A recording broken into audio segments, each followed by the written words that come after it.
Hey, good morning, and welcome back. It's been a while since I did a video.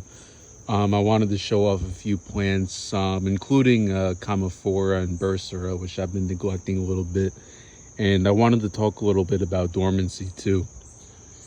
It's temperatures have gone up a little bit in the past week, but we had a week where temperatures were, in the low 50s at night, which is a bit low for this time of the year. It's, September in New York, but nonetheless, some of my plants are starting to put on their fall colors, and you can definitely tell that growth has been slowing down a bit all across the board. Here are my saccharinanas. You could probably tell from the last video, I repotted them. I actually did this yesterday. I'm repotting a good amount of my plants before I put them inside. They were very root bound. But yeah, I'm refreshing the soil, putting them in bigger pots, and I have an indoor setup that I've built. And I've actually started to move some of the seedlings indoors.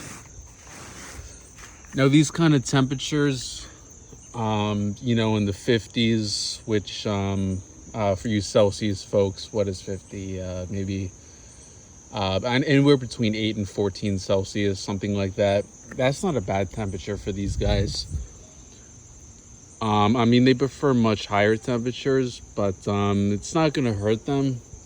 But seedlings tend to be much more fragile.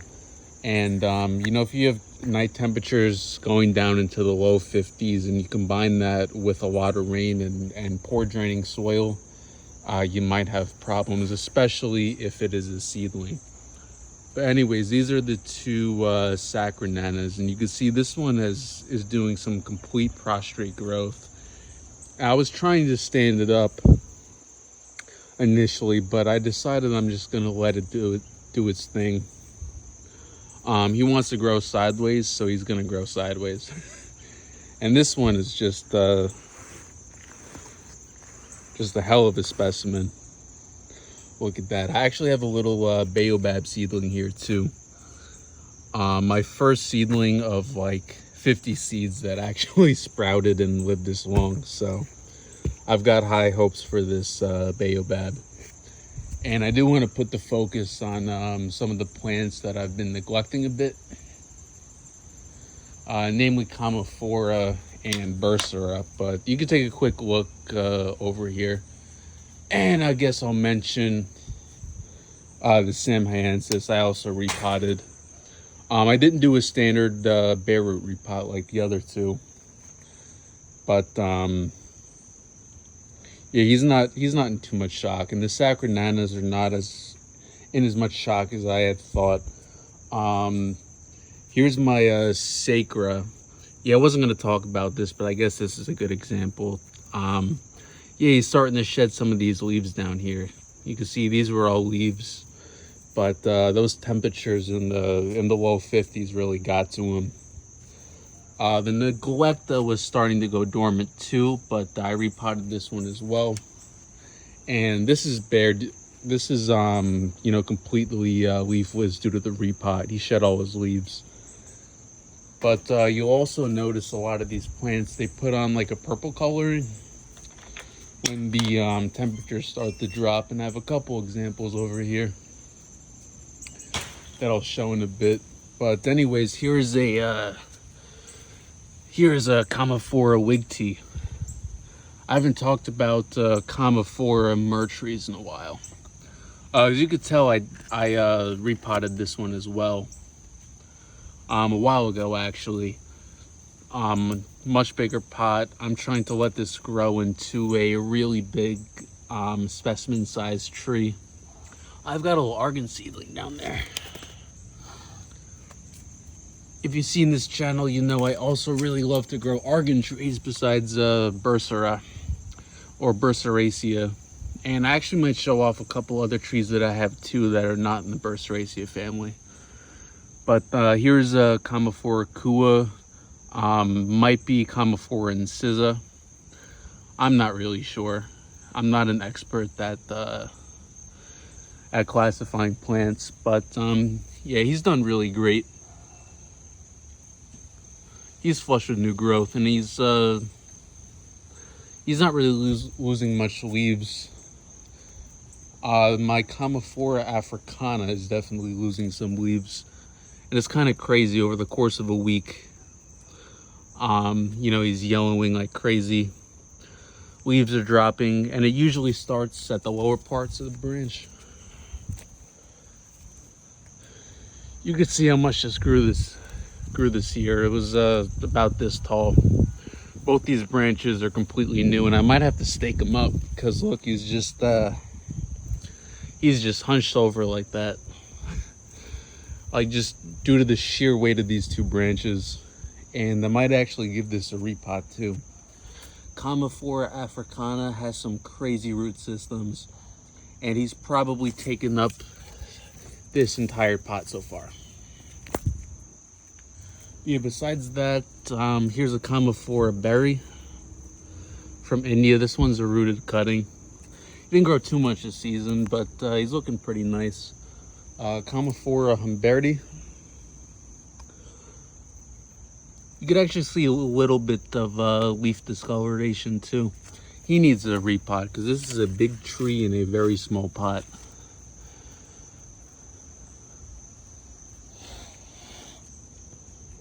And a slightly new addition, I also have a Burseraceae. Now I have what I believe to be 3 species of Bursera.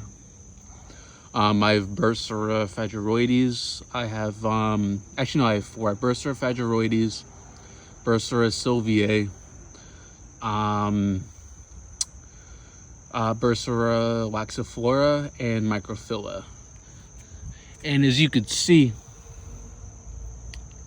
he's got seeds. Check that out. 1 seed,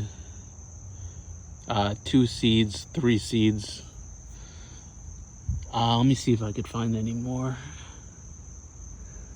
That might be it, but this is pretty exciting. It's gonna take some time for these to mature, but I wish I could have had the flowers on video. But yeah, little Bursera seeds. I'm very excited to germinate those. My Microphylla and my laxiflora I grew from seeds, and they're doing very well, but they are inside right now. But they're stout little seedlings about this tall, starting to get a nice thick trunk. Yeah, Burseraceae. Let's see, this is a Commiphora monstruosa. Nothing much to show here after a repot and throwing down all those leaves, but really cool looking species. You can see that like zigzag shape and the tiny little leaflets. These are the little new growths that are starting to come out, but he's not going to do much until I put him back indoors. It's just they're not getting as much sunlight anymore. Temperatures are dropping, and you could tell that the growth rate is slowing down pretty considerably. Now, in terms of leaf coloration, you could see on this Serrata Nana hybrid, you know, it has this purple coloration when temperatures start to dip. I don't mind the bird poop. I think they love this tree for some reason. Here's my Socotrana, and you can see, yep, Socotrana is starting to throw down some leaves as well. I'm hoping now that temperatures are coming up, they're going to do a little better. Papyrifera crossed with Sacra. I now have another edition of the same species because he's just been doing incredible. My Boswellia nanas, I did a bare root repot as well, excuse me.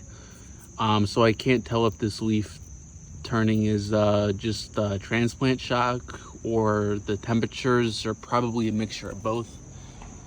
But they are looking pretty cool. these two. My Bullata's doing pretty well. Bullata likes very moderate temperatures. They don't like it too hot, they don't like it too cold. Here's my argan tree, Argania spinosa from Morocco. And I have about 10 seedlings of argan trees, about this big now. They are a pain to germinate. But if you've germinated Boswellia sacra, you could definitely germinate argan. Maybe I'll make a video on how to do it because it's a pain, but these are such cool trees in my opinion. Here's Boswellia freyriana. He's doing all right too. Freyriana likes much higher temperatures, but he looks like he's doing all right. As you can see, I potted him up since the past video. My big Boswellia sacra is still doing fine, although you could tell that you know, he's starting to shed some of these older leaves down here. So he's at least feeling the temperature, but I mean, he's still growing, not as crazy as earlier in the season, but he did pretty well. I mean, entire new branch, and you can see these growths all over the place. And here's a non-Burseraceae, but this is a Pachycaul discolor. Personally, one of my favorite plants, Pachycaul trees. I believe this is from Baja, Mexico. The Pachycaul is doing fine. They don't like, again, they're kind of like Bullata. They don't like too hot and they don't like too cold. And just like Boswellia, if you don't water them enough, they will lose their leaves. He's gone dormant on me like 3 times this season just because I forgot to water him. But yeah, he is doing fine. He's probably doubled in height this season, this Pachycaul discolor. And I actually have a couple new trees. Talk about a lack of self-restraint, but this is a Boswellia ovalifoliolata. This was a species that was incredibly hard to find. Actually imported it from overseas. I have 3 of them now. And yeah, they're not much to show when they're not in leaf. But he's very much alive, and I think the temperatures are just a little bit too low for him to come out of leaf. So I was thinking about putting him indoors and see if I could get him to leaf out. Here's another ovalifoliolata.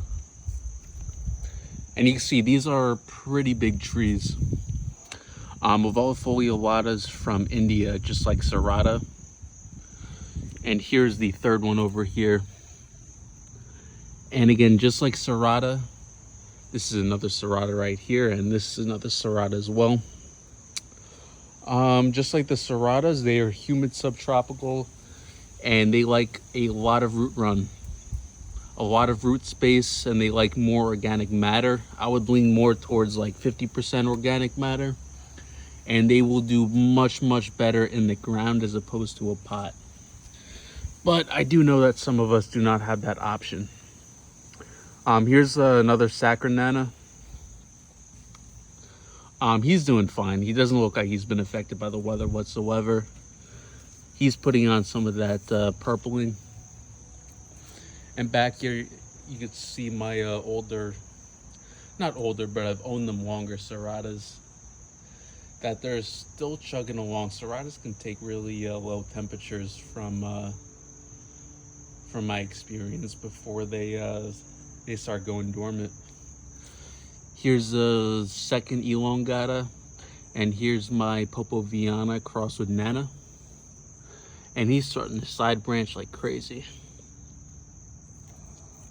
But yeah, I just uppotted him too because yeah, he wasn't doing too great, and I realized he was extremely root bound. So I put him into this new container yesterday, and we're gonna see how he does. Oh yeah, I also have an Operculacaria decarii, if I'm saying that right. You could check out that knobby trunk down there.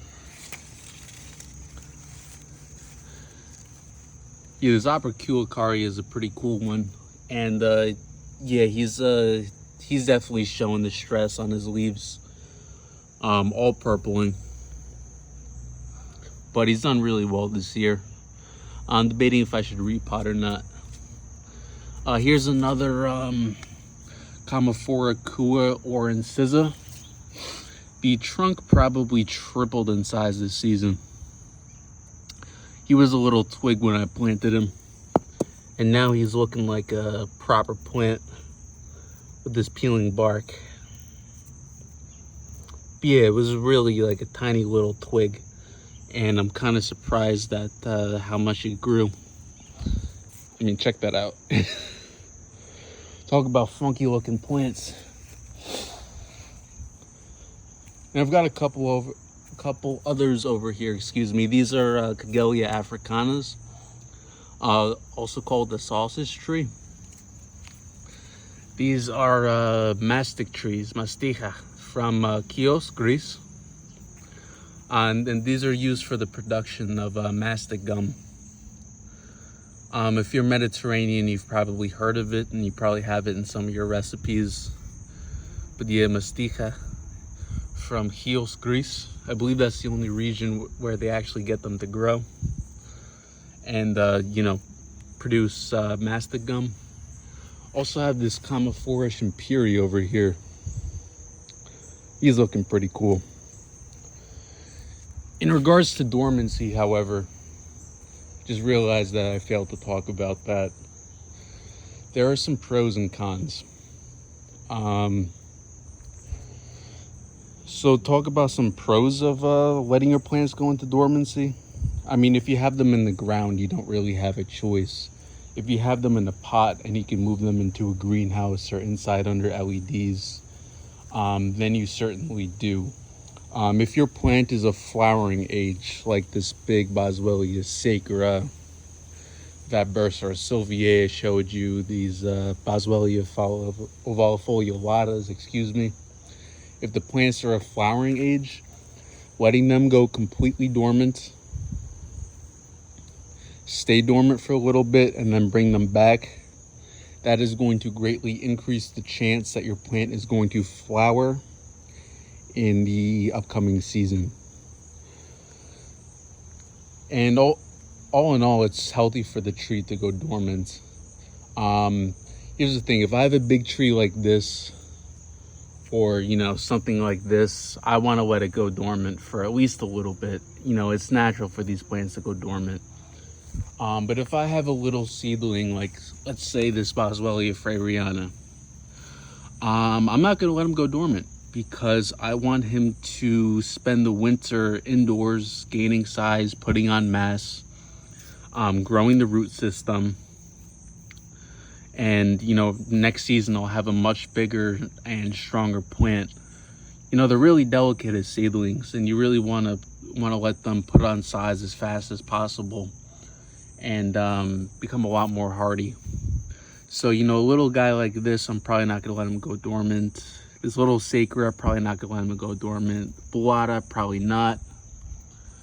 But when you have an older tree, you know, this Serrata crossed with Nana, or this massive Boswellia sacra over here, or I don't know, this huge Camophora africana, I like to let them go dormant. Now, the cons of letting them go dormant, you need to water significantly less than if they were actively growing and in leaf. When they're dormant, if you give them too much water, they will start to rot. Now, it's important to note, you don't want to overwater them, but you also do not want to underwater them. You know, they're not like a cactus where you're just going to let them sit for 6 months and, you know, not give them any kind of water. While they might survive that, it's going to significantly slow the growing. It's going to slow the growth during the growing season. I would say limit waterings to maximum once a week, once every other week, and you still want to give them a little bit of fertilizer. I prefer to give them, and I learned this tip from Todd's Tropicals. Shout out to Todd. He's been amazing. You should also check out his channel about growing Boswellia and Commiphora and all that. But he recommends Roots HPK 043. Those are the numbers, the NPK ratio 043. They don't need nitrogen because they're not actively growing. But guess what they are doing? They are still very much alive, and they are still going to be growing their tuberous root systems even while dormant. So you still want to give them some nutrients, and you still want to give them some water. And just be mindful not to overwater it. You know, you want to water it less than if they were actively growing. And make sure the temperatures are kept reasonable. You know, if you're watering it every week and it's 40 degrees in your greenhouse or outdoors, that's not a great combination. And if you want to artificially take it out of dormancy, I'd recommend waiting until ambient temperatures are in the 60s, 70s, something like that. And then start to water more frequently, give it more sunlight, and you will notice it will start to come out of dormancy. And one last thing is, even while dormant, they do need sunlight. You know, you can't just stick them in a dark room for the entire winter, because believe it or not, this skin, you see this green skin under here? The skin actually photosynthesizes. You know, these plants have adapted, so even when he has no leaves on them, the skin is still photosynthesizing from the sun, creating energy in the plant. So you still need to keep them under some lights, whether that's on a sunny windowsill or an LED setup. And I'll probably show my LED setup when I start moving more of my plants inside. This is another Commiphora wig tea, by the way. That about wraps it up for this video. But yeah, hope everyone's garden's doing good, and I'll catch you on the flip side.